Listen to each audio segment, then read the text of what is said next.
guys see and hear me Kasey, now? yes, can you hear me? Hello. Yes, yes, got it. Awesome. Hello, hello. How are you doing? I'm good. How are you? Good. You're joining me in my makeshift setup here. This is not where I'm normally at, so bear with me. Hope it all looks, sounds good, a little wide. This is my friend Oh, it's all Gil. good for He's a me. big fan. I'm gonna leave you guys alone. I just wanted. He told me that he was interviewing you, and I was like, no way, because I am a big fan. And Oh, act that's like so funny enough. awesome. I mean, I've been listening to all kinds of like post-hardcore and everything since childhood, but you and a handful of other people recently actually got me to like learn how to scream properly in the last 6 months. Yeah, so I wanted to No let you know, like, hearing way. you and being like, damn, and I'm starting to see like why technique matters and whatever. Yeah, and you Oh were a part of yeah, that. dude. So good Dude, work, dude. fuck yes. I'm so happy to hear that. Thank you so much. So stoked. Yeah, of Let's course, of course. I mean, you're go. doing great stuff. Is why I want to talk to you in the first place, Kasey. So I really appreciate it. Yeah. I mean, first of all, I got to wonder what's it like being a poser, though? I mean, my Oh goodness. yeah, man, dude, I know. It's being a poser is so hard. You got to keep up this act, you know. No, none of that really matters. It's Mm-mm. so funny because like it's been too. I made a video. Do you know Louisel? Sounds familiar, Okay, so but I not did a sure. video with her, and we were just like doing some stupid transitions or whatever, just getting all the content because we were hanging Right. out a couple weeks ago. And so I posted a video with her, or she posted a video with me, one of which. And so I got called a poser on that. I was like, "Oh no way, dude. This is so funny." Like I live for it because I'm like, "Yo, if you think that you have the audacity to call me a poser, like I dare you to go to my YouTube and when I was posting shit in like 2014 when I was like 13. Like it's just Right. so funny. I love it. I love it. I love like Yeah. making people so angry about that. Oh, yes. It's always a good time. You got to have fun with it. And I think you've done a good job of it. And I remember seeing a while ago, because I've been following you for maybe 2-ish years now. I remember seeing you were kind of clapping back maybe at people. And I'm just curious, like, how is it dealing with trolls and haters and stuff? Because the negativity is never fun, but it's unavoidable, unfortunately. But like, Yeah. I guess how do you weigh things and balance that? I mean, to be honest, like I really think the epitome of being a rock star and not being a poser is, can I curse? Is that Yeah, go ahead. Go ahead. okay? It's just not giving a fuck. Like Yeah. that's literally the epitome of alternative culture is like you don't care to go with the wave, you don't care about making waves. Like it's mostly just the fact of like being yourself and not caring. Hmm. And if I had never listened to Attila, I would have never thought that way. Like their whole mantra is like give no fucks, like don't Right. care, like be yourself. And so I adopted that very early on and I'm so thankful that I did because if I didn't with all the fucking hate that goes on Yeah. now, especially like even I don't really get into politics, but even in like Hmm. the political climate with how high emotions are today, like Yeah. you can't you either have to like step back and like take a minute or you just got to be like no, like I'm not letting you fucking eat me up, bro. It's not happening. Right, right. And I hear it a lot from I told you that I work mainly with fighters, right? And I talk to them. Yeah, So it's it's awesome it by can the be way. pretty well, thank you. Yes, it is. It's crazy. But they deal with, the stupidest shit all the time, whether it's people get really mad about gambling, like they blame them for their own money loss, which that's a whole thing. Don't get me started, but like it's just the negativity that comes from there. But a lot of them, when I bring up that stuff to them, it's like there really is a lot of positive. It's gets kind of, buried sometimes. And I'm sure for you can be the same way. So like I'm sure there's a lot of positive fan reactions. And what is it like when you hear when like somebody tells you you're kind of turning into a role model for them or the younger girls and stuff? And I mean, I wanted to bring it up, but I saw what was it? You had a young fan in what May, a May show. You had Molly, that was her name, right? The 10th birthday Molly, girl. yes, yes. Like that's super cool stuff. Oh, Like what was that like? that was incredible. Like, I mean, it's so crazy to me that so many kids come to our shows and they're mostly little girls and I'm just like I cannot believe that these little meanies are looking up to me and like wanting to get into the scene and like really tap into everything that what being alternative and being metal is and it's so eye-opening, you know. Not that I want to be I want to make sure that I'm being the best example I can for these girls, but also at the same time that means like juggling with the positivity and the hate. Mhm. Like you just can't care about anybody that says negative shit about you.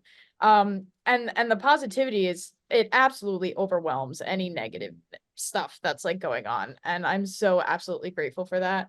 And you know, there's good days and there's bad days, and Mhm. sometimes you'll beat yourself up and be like, "Oh shit, like maybe I shouldn't have done that or said that or whatever." Right. But like at the end of the day, like as long as you're content with yourself and you're content with what you're doing, then who gives a fuck, Yeah, you know? absolutely. I couldn't agree more. I gotta turn the silence off there. My bad.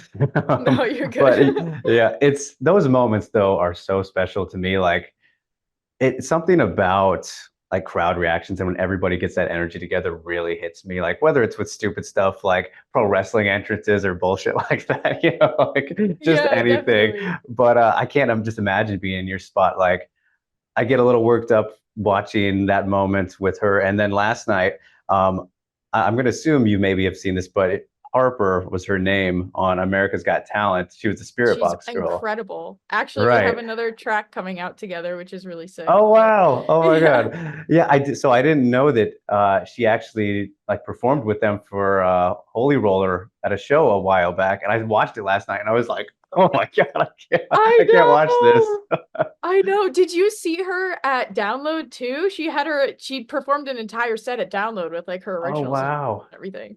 Yeah, That's no, and she amazing. killed it. No. Like I'm seeing all the videos and I'm like, "Harper." We did Bow Down together. I don't know if you saw that, but it went like mega fucking viral, especially in like Indonesia. And Okay. it's insane, dude. Like it's on YouTube, so definitely check it out. Yeah. Um, I think you'll be like, holy shit. But I mean, just the fact that like she's paving her own way at such a young age, and she's already making a name for herself at Mhm. the age of 13. Like it can't get any better than that. Like it's just fucking awesome to see. And that's honestly a great way to show that like the positivity of the metal community overwhelms anything of the poser nature or anything like Right. that. And when we can all pull together and support somebody for just being pure and awesome and cool, like that's the important part. You know, so many people Yeah. get the wrong so many of the wrong people get the spotlight, and I think everybody nowadays is just tired of fucking doing that. So it's nice to see some new fresh faces that can actually make a difference, which is awesome. Yeah, for sure. And I mean, as for yourself, Casey, like, can you imagine dealing with that at 10 or 13, those Oh ages? fuck no. Fuck no. I could not. Like I mean, I posted covers when I was 13 and I would get hate comments, but like part of me wouldn't even realize they were hate comments. Like they'd be like, "Wow, this is really cool." But it'd be like a kid from my school saying that, like trying to make Right. fun of me, and I'd be like, "Thanks." Like just so bad. But no, I mean, the fact that she's got this spotlight on her, I don't see a lot of people being negative towards her. And Mhm. to be honest though, like they fucking shouldn't. She's 13 and doing Right. more than Yeah. you ever have in your entire life. So like you have no room to speak. Yes. But I know that her parents help her out with a lot of that. Like her dad manages a lot of it. So it's not like she's like handed the phone and it's just like going on Hmm. there all the time. Um, but that definitely helps. And I think just her seeing the positivity is what she needs to keep going, you know? Yeah. Yeah, for sure. And I'm curious too, Casey, because I've watched some of your interviews before, just kind of catch up on things. I hate to be repetitive with people, asking them stuff they get asked all the time, like, so how'd you start off with this? Like, let me find out and then we'll kind of go from there. But I know that you kind of weren't really into metal so much. You were big with like kind of the pop stars and stuff like that. And you still like them a little bit and all that. But I'm curious, like, how did Deadlands come to be? Because that's something I haven't heard you talk about. So, like, how did you meet the guys, the formation, the name? I love name stories. So, please kind of give me the rundown on how we got here because all your songs are just fucking bangers. So, Thank I you. gotta know.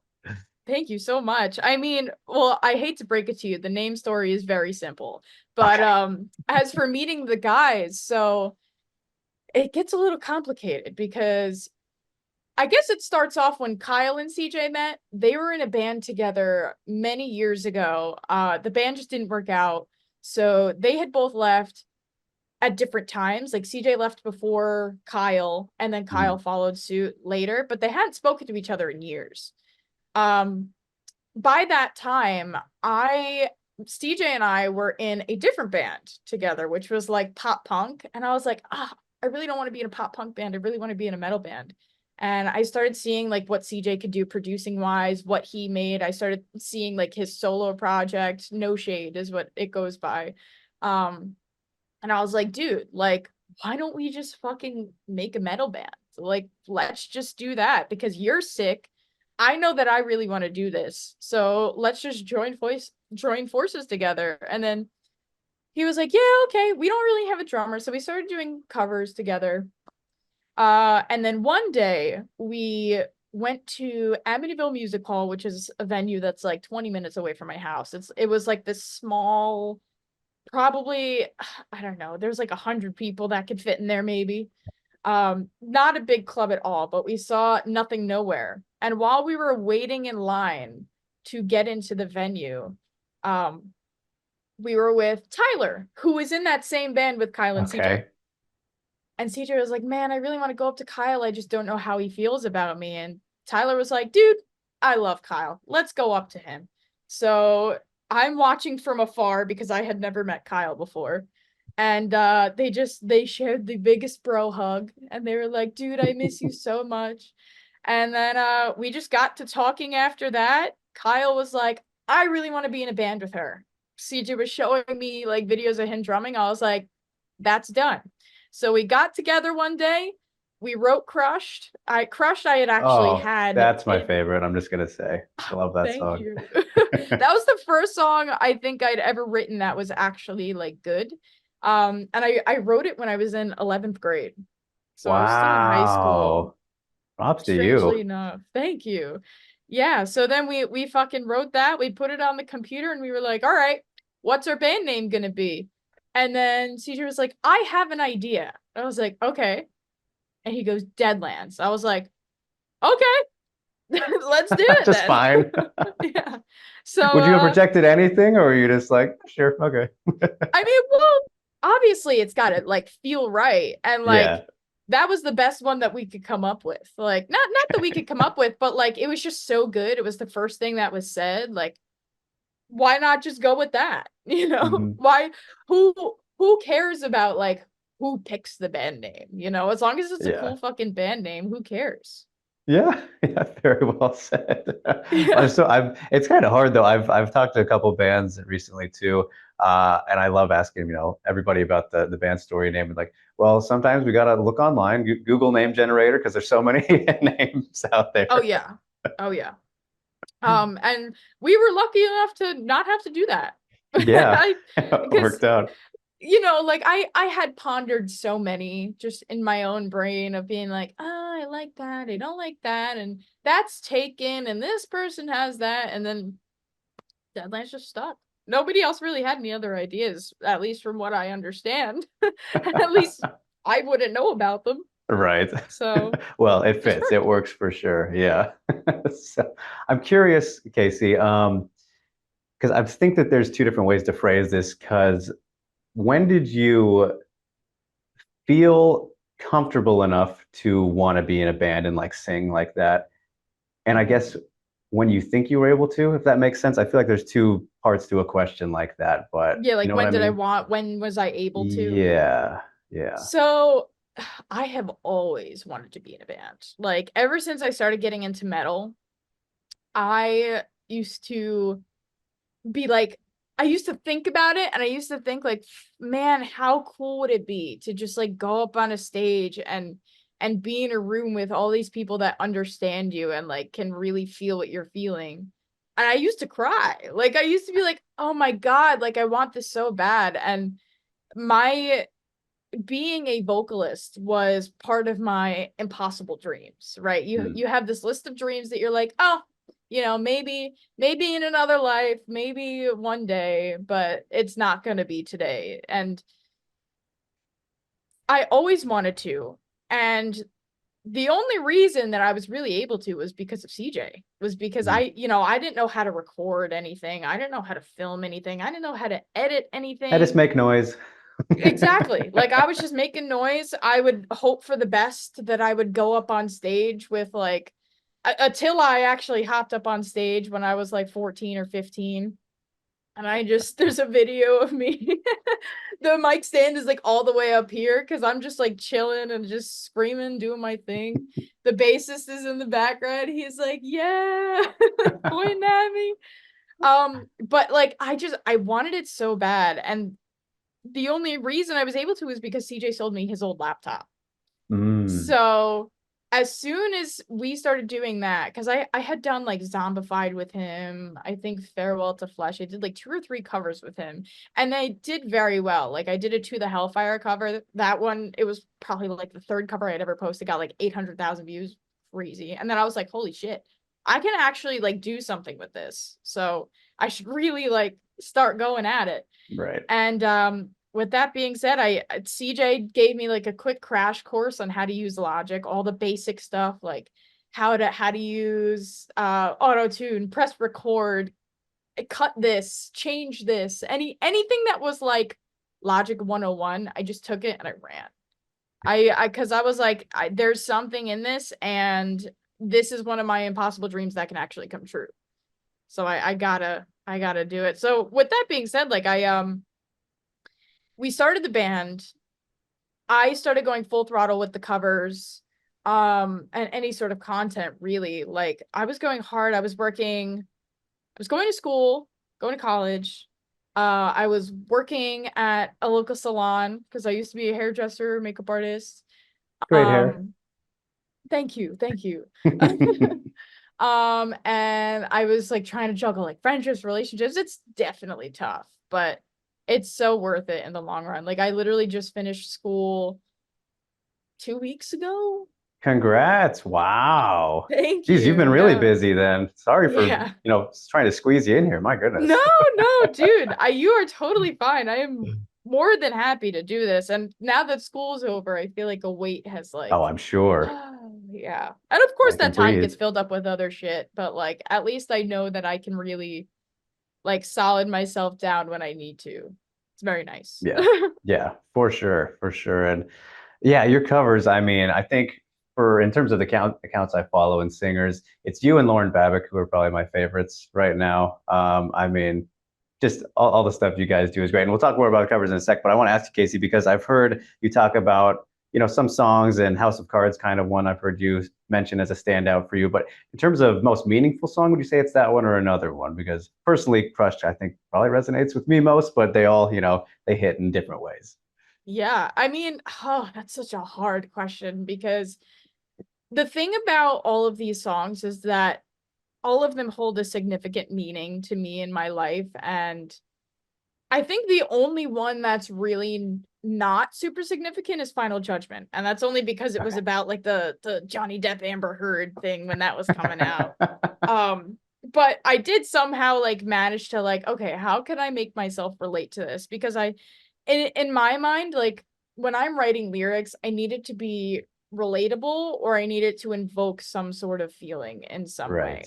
Right. Um, but going, I guess the most meaningful song, it'd have to be Black Hole because it's as much Another as great it's a one. ballad and everything, and there may not be a lot of like raw screams and emotion in there. You can still feel like the message and you can still feel the sadness that you can really see like the place that I was in when I was writing that. And I Mhm. wrote that when I was in high school as well. Um so I think I'd have to go with Black Hole. It's just straight to the point, straight Yeah. feelings, man, you know? Yeah, love it. Yeah, that's a good choice for sure, and I can understand that. So, okay, now I'm curious, how many of the songs have you written in high school and then post high school? Because Oh, oh, fuck. Okay. So I wrote Black Hole in high school. I wrote Crushed in high school, not Final Judgment, not Shallow Breath. Okay, the okay, rest of them are out of high school. okay, all I'm right, okay, like, so it's just Crushed in Black Hole. Okay, yeah. So I caught the high school was there. That's funny. Yeah.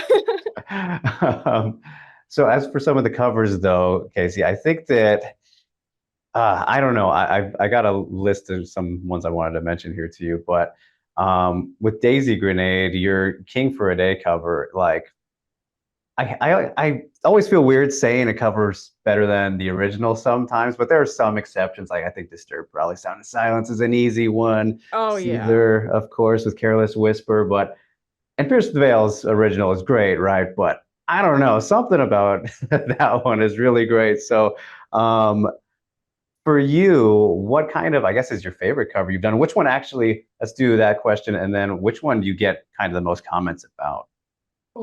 Oh my God, there's so many. But thank you, first of all, for even like saying that it compares to Pierce the Veil. It's like I love crazy it. to I me love because it. it's such a cult song. Yes. Um, Holy shit. My favorite cover. I gotta think about this Putting you one on the for a spot minute. here. Yeah. I think, God, that's so difficult. I really love a lot of the Punk Goes Pop covers that I do. Mm, So right now I have a Patreon. And so what I do on the Patreon is I'll post like trying to get more consistent on there, but it's picking up, which is nice. mm. But I will do just like I'll take a pop song that was one of my favorites when I was younger. I used to blast it and I'll be like, can this translate to metal? Most of the time it can. So Yeah. like I've done E.T. by Katy Perry. I've done Since You've Been Gone by Kelly Clarkson. I think I think my favorite's gotta be Calling All the Monsters. And Okay. not because it's like a Disney song that went metal, but because it just fits so well. Like Deadlands opened up for Motionless in White on Halloween and we played that and I was like, dude, this is Oh, so that's my sick. birthday. I missed it. Wow. Happy belated birthday. It's in Philly. I don't know where you're at, but Fight or Yeah, Fight I'm Philly. in Portland right now, but I'm living in Memphis, so I'm a little closer these days. Okay, okay, got it, got it. Um yeah, I think Calling All the Monsters was super sick. I do love the Daisy Grenade cover. I love the Mhm. King for a Day cover because we play that live too. And everybody goes crazy for it, Right. which is fucking awesome. Um, what else? Oh, me and my friend Taylor did a collab with Phoenix Studios, who I'm actually gonna be working with for Patreon from now on. Nice. Um, but we did a cover of YOLO. And it was so much fun, and we were both challenging ourselves. I believe we were recording this while we were like live on TikTok or something, but it's just like the translation from like us just having a good time and making the fucking cover just to the finished product was just so nice. And it's super heavy too. So, I mean, you got to get points for that, right? Yes, of course, always. So then which one do you think you'd say gets the most like reactions from people or people say, "Oh, I love this cover." I think King for Day. King for Day Yeah. probably. Okay. All Yeah, right. ET Makes sense. ET went a little crazy too. It was like trending on Instagram for a while, and I was very shocked. Like one of my normie friends, she sent me her it was like a coffee shop local to where she used to live in Normie friends. I Florida. love that you just said that. Yeah, yeah. Well, because she doesn't listen to metal or anything, so it's just crazy that it like popped up on her feed. Yeah. But she sent this coffee shop making a drink to my sound of Oh, wow. ET. And I was like, dude, that's so crazy. Like it's such a weirdly small, huge world at the same Yeah. time. It's very strange, but I love it. It's fucking awesome. Yeah, that's incredible. So things spread. We underestimate, I think, being in that spot. So that's Oh, for really sure. cool. You mentioned Motionless in White, and I had to ask you about them because I fucking love them as well. What is it for you? Like, why is that band such an inspiration? And I mean, I know these answers, but I got to hear it from you. You know, like what is it about Motionless in White for you, Casey, that kind of sticks out and why they're one of your favorites? Oh, fuck, dude. I mean, there's so many things that I could talk about with them. Like, first of all, I love horror. I love spooky. Like, if you look like right up here in the screen, Hmm. you'll see that's like a horror poster. Yeah, Right yeah. behind me, this poster is a horror poster too. And I love anything that has to do with Halloween or spookiness. So I guess that's a given. But as like coming from a music standpoint, they hit so many different areas and genres and subgenres to where it's like they it feels like they know how to do it all, but they can bring you with them on the Hmm. journey, if that makes sense. Like they one of my favorite songs by them is Cinematic. And I just love how you can feel everything that he's saying. Like he's talking directly towards you. Hmm. Scoring the End of the World, I have a tattoo for it. Love it. One of my favorite albums of all time, if not my favorite. Burned at Both Ends too is one of those songs as well where it's just so raw and you can just Hmm. feel everything porcelain. But they also can make you bang your fucking head as hard as you want to. Like Thoughts and Prayers, Cyber Hex, anything off of Preachers is like absolutely insane. And I think just growing up with them and seeing how they're finally like coming into their full form, like Yeah. I guess they're what is that Dragon Ball Z thing where they're just like Oh, it's over Kamehameha? 9,000. Yes, yes, yes. So they're just like going over 9,000 right now, and we're just seeing that in real time, and they're just being as happy as they can be while doing it. Not to mention, like every time I had met Chris, like I would always tell him about my covers and stuff, and he would like just tell me to keep going, tell me to keep it up, and of course anybody would say that, but like Hmm. now seeing that he had put me on stage with them, knowing that I was like a fucking crazy fangirl, I guess. Like, but he and Motionless in White are like allowing me to live my dream, considering that they were the ones starting it, and like now they're taking their hand and just pushing me forward with it. It's just like Hmm. it's I don't know how to describe it other than Yeah. like insane and significant, and I don't know. I love them. I love their music. They just hit a spot. I don't know. Yeah, no, I totally hear you. It's super cool and a great, very cool spot to be in for you. And yeah, I've seen them only twice now. Need to see them more for sure. But the Oh yes, last you one I do. saw was end of October, and it was like it was in Seattle, right at the end of I think the scoring, seeing the end of the Earth tour. And I saw them before with Iceland Kills, Atreyu, and Black Veil Brides, which was nuts. That was the what trio of terror, whatever it was called. Trinity of Terror, yeah. I have Trinity the of Terror, poster yes, literally yes. like right there, if you can see Yeah, it. it was that one was really great, but it was like they were all rotating headlining, right? So it wasn't quite the theme was the same. So when they had their own tour, we're finishing it up in Seattle, it was like they went so hard with it. It was nuts. And Oh yeah. And uh the cherry bombs and everything, yeah, that was so insane. cool. Insane. This might, if this is too personal to ask you, Kasey, you can stop me, but I am curious what your like family has thought of, you following your passion and getting into this world, which, there's still always going to be a stigma, I think, from the normies, like you said, if Oh, they aren't them absolutely. themselves.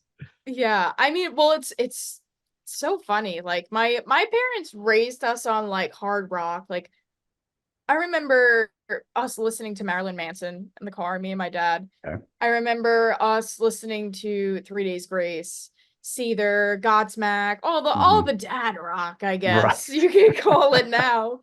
But Nickelback. yeah, Nickelback, yeah, fucking I love Nickelback. But seeing when I was younger, when I was going to like Warped Tour or whatever, like they would be like, I don't understand how you're into that, but like I guess just do your thing. You'll grow out of it. Like it's not like I was being an angsty teenager where I was like acting out. This like Right. my acting out was metal, but I maybe it's the fact that we weren't really like a religious household, but they were pretty supportive. Like I think apart from the fact I used to take one of my like Bluetooth speakers and like it wasn't a microphone, but I would pretend it was a microphone. Okay.